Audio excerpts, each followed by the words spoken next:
ஐயோ, உடம்பெல்லாம் வலிக்குது. கையில தூக்குனா கழுத்து பிடிக்குது. எழுப்பி உட்கார்ந்து டிவி பார்க்கலான்னு பார்த்தா கண்ணு காணாம இருக்கு. கொஞ்ச நேரம் மொபைல ரீல்ஸ் அது பார்ப்போம். ஆமாயா, பாரு பாரு, நல்லா மொபைல் பாரு. ஒரு நாள் 2 GB டேட்டா பத்தலன்னு சொல்லி இப்போ வைஃபை கனெக்ட் பண்ணியாச்சு. அப்பவும் பத்தல. பார்த்து பார்த்து படுக்கையோடவே ஆயிட்டீங்க.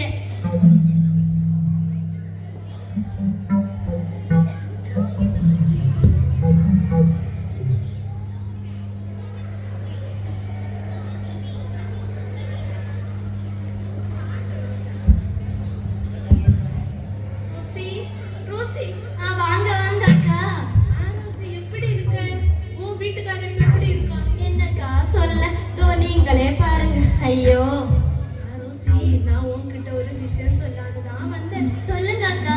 பக்கத்தூர்ல ஒரு புதிய வைத்தியர் வந்திருக்கிறாங்க. அவங்கள எங்க கூட்டிட்டு வந்து உன் வீட்டுக்காரனை காமிச்சான். சரிங்க அக்கா. நான் போயிட்டு வரேன். வீட்டுல நிறைய வேலை கிடக்கு. சரிங்க அக்கா.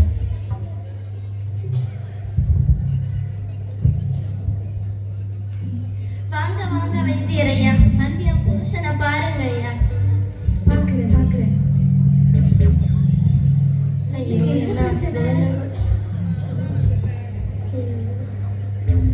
சரி, இதாங்க, இதை அவருக்கு கொடுங்க. இந்த பாட்டில் கம்ப்ளீட் ஆகுறது வரைக்கும் அவருக்கு கொடுங்க. ஆனா ஒரு கண்டிஷன், அவருக்கு உடம்பு வேர்க்கும் போது மட்டும்தான் இந்த சூரணத்தை நீங்க அவருக்கு குடிக்க கொடுக்கணும். ஓகேவா? சரிங்க ஐயா, அப்படியே கொடுக்குறேன். சரி.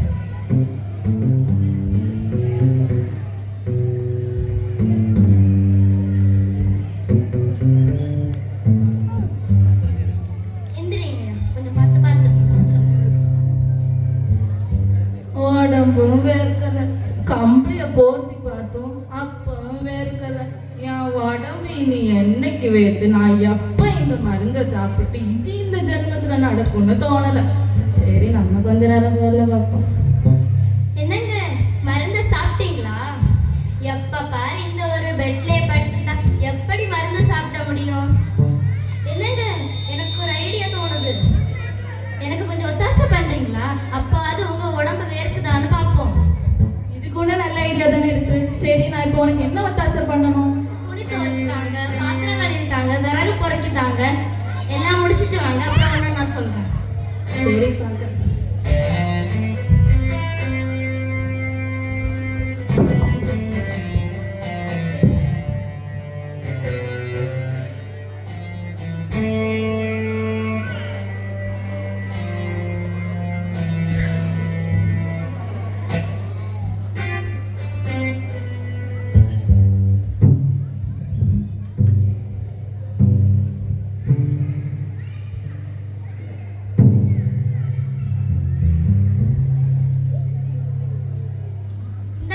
இதையும் கொஞ்சம் துவைங்க.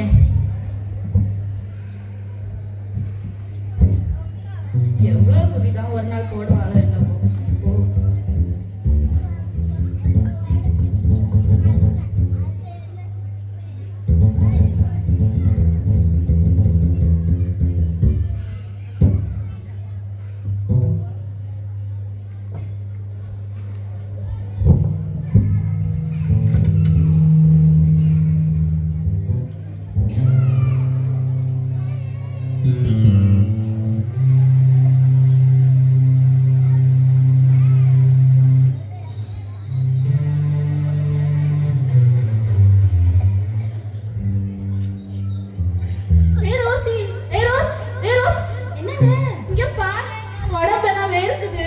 சரி, இப்ப நீ எடுத்துட்டு வந்த சூரணத்தை. சரிங்க. இந்தாங்க.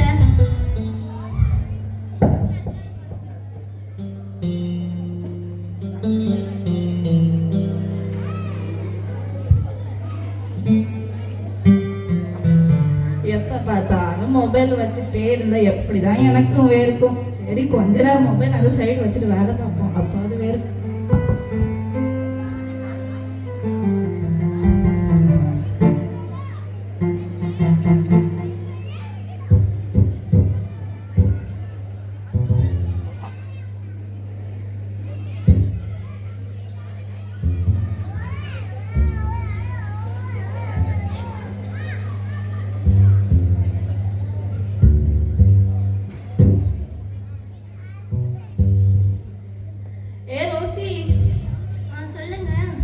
பாரு, எனக்கு தான் இப்ப நோய் சரியாச்சுல, ஆனா இன்னும் பாரு இந்த மருந்துல மீதி இருக்கு.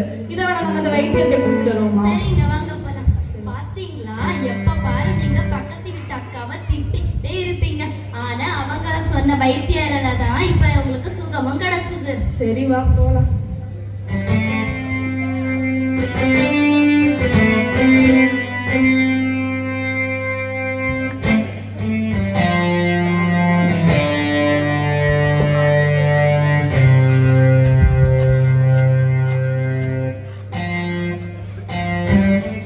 ஐயா, வைத்தியர் ஐயா.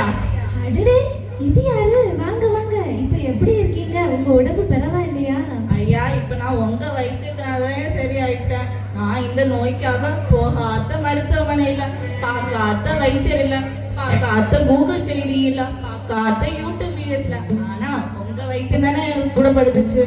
ஆமா, அப்படி என்னதான் என்ன மருந்து தந்தீங்க எனக்கு? ஐயோ ஐயோ, நான் உங்களை என்ன சொல்லுறது?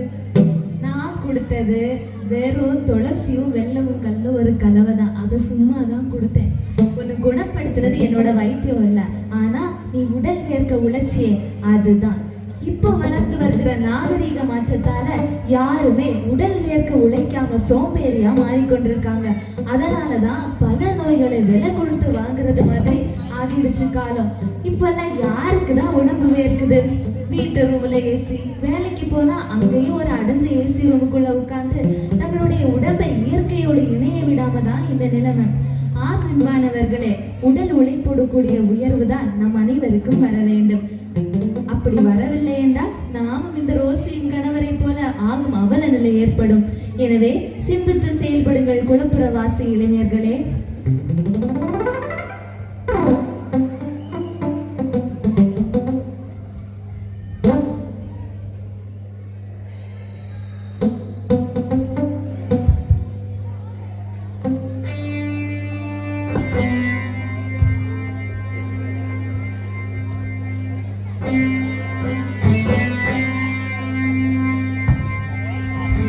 இந்த போட்டோ இன்ஸ்டால போஸ்ட் போட்டு நிறைய லைக் வாங்கலாம்.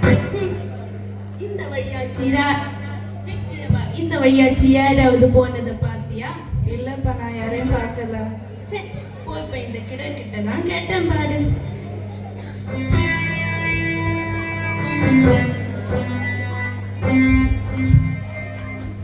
ஐயா, இந்த வழியாச்சு யாராவது போனதை பாத்தீங்களா? இல்லப்பா, யாரையும் பார்க்கல. ஆனா இதே கேள்வி கேட்டுட்டு முன்னாடி ஒரு பையன் போனாரு. சரிங்க ஐயா. ஐயா பெரியவரே, வணக்கம். எப்படி இருக்கீங்க? இந்த வழியா இதுக்கு முன்னாடி யாராவது போனதை நீங்க பாத்தீங்களா? பாஸ்டர் வணக்கமுங்க. இல்ல பாஸ்டர், முன்னால ஒரு பையன் போனாரு, அதுக்கப்புறம் ஒரு விசுவாசி போனாரு. ஆனா அவங்க 2 பேரையும் நீங்க கேட்ட அதே கேள்விதான் பஸ் கேட்டாரு. ஐயோ, இது என்ன ஆச்சரியம்? உங்களுக்கு தான் கண்ணு காணாதே. அப்ப எப்படி நீங்க நான் ஒரு பாஸ்டர் கண்டுபிடிச்சீங்க?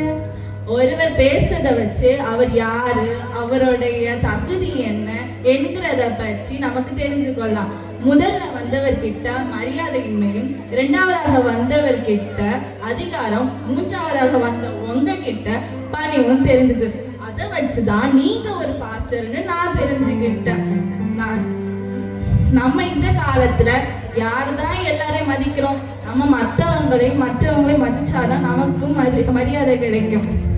இங்கு காண்பித்த 3 கேரக்டரில் நாம் இந்த கேரக்டராக வாழ்ந்து கொண்டிருக்கிறோம் என்பதை சற்று சிந்தித்து பாருங்கள். நல்லவர்களாகவும் பிறர் மனதை புண்படுத்தாமல் வாழ கற்றுக்கொள்ளுவோம்.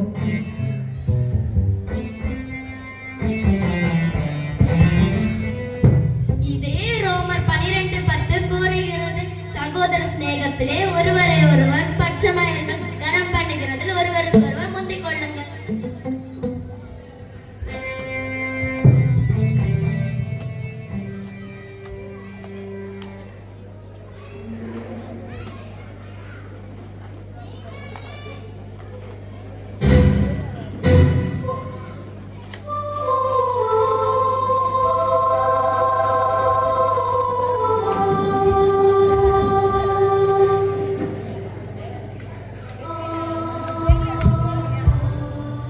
அடடே, இங்க எவ்வளோ அழகான பிளேசஸ் இருக்கு. சரி, இதுல ஏதாவது கொஞ்சம் நம்ம இருக்கான்னு பார்ப்போம்.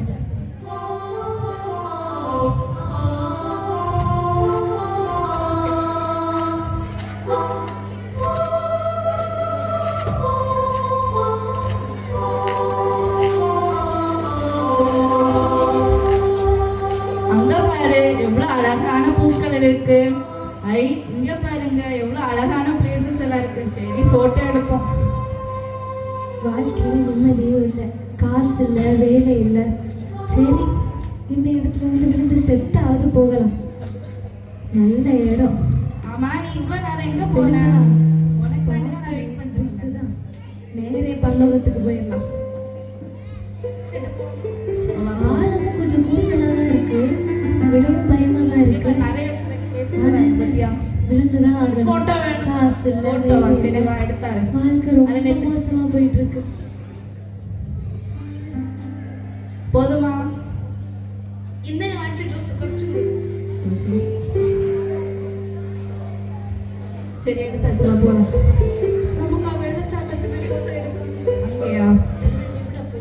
சரி வா போலாம். ஹே மோட்டோ. ஏய் பெரியவங்க அப்படி கூப்பிட கூடாது. இந்த இடத்துல விழுந்து செத்தே போயிடலாம். சார் சார் சார் ஒரே ஒரு போட்டோ எடுத்துருக்கீங்களா சார் ப்ளீஸ் சார்? சரி எடுக்கிறேன். மனுஷன் சாக போறது நேரத்துல இவங்களுக்கு ஒரு போட்டோ வேற. சார் அங்க போல பரிசுங்க பாருங்க நம்ம தான் சார். சாக போறாங்க. நல்ல விஷயம் அதை பண்ணிட்டு செத்துடலாம். சார் நீட்டா எடுங்க போட்டோ. சரி சரி நான் நல்லா தான் எடுக்கிறேன். கொஞ்சம் இப்படி திரும்பி நின்று போஸ் கொடுங்க. Thank you sir. Sir sir cash நல்லா வேலை சார். நீங்கள் தந்து நான் வேலைனா எனக்கு வீட்டில் நீ சாப்பாடு இருக்காது சார். 2 போட்டோ எடுத்து கொடுத்தேன் 1000 ரூபா. சரி நீ மூடிட்டு வா. 1000 ரூபாய், அதுவும் ஏன் கையில 1000 ரூபாய். இது நிஜமா இல்ல கனவா? நம்பவே முடியல. அதுவும் ஏன் கையில. ஐடியா, இதையே நான் ஏன் என்னுடைய வாழ்க்கைக்கானது வாங்குறதுக்காக யூஸ் பண்ணக்கூடாது? ஆமா அதுதான் சரி. என்னுடைய வாழ்க்கையில என்னெல்லாம் தேவையோ அதை நான் இது வச்சே நிறைவேற்றுறேன்.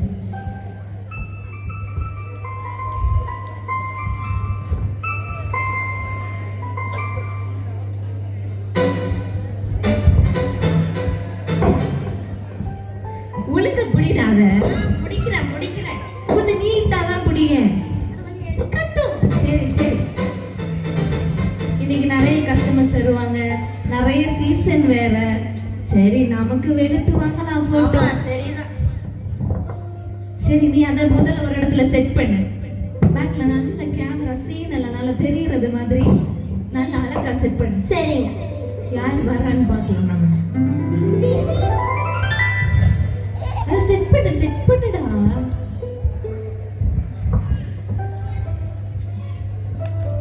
சரி சரி போட்டோ ப்ளீஸ். போட்டோவா? ஆமா சார். நல்லா எடுத்துருவீங்களா? நல்லா எடுப்போம் சார். நீங்க 500 rupees கொடுத்தா போதும், பிரிண்ட் அவுட்டோட நாங்க எடுத்தாரோம். சரி அப்பா எடுங்க போட்டோ. சரி அதை ரெடி பண்ணு. சரி சரி. நல்லா அடிப்பீங்களா? அழகா போஸ்ட் கொடுங்க, நான் அழகா எடுத்தாரேன். சரி இப்போ கொஞ்சம் நீங்க நின்று போஸ்ட் கொடுங்க, ஏன்னா நான் அழகா இருப்பீங்க. அங்க பேக்ல சீனரி எல்லாம் கவர் ஆகுறது மாதிரி. அழகா இருக்கீங்க. இன்னும் காசு கிடைச்சதுல கேஷ்.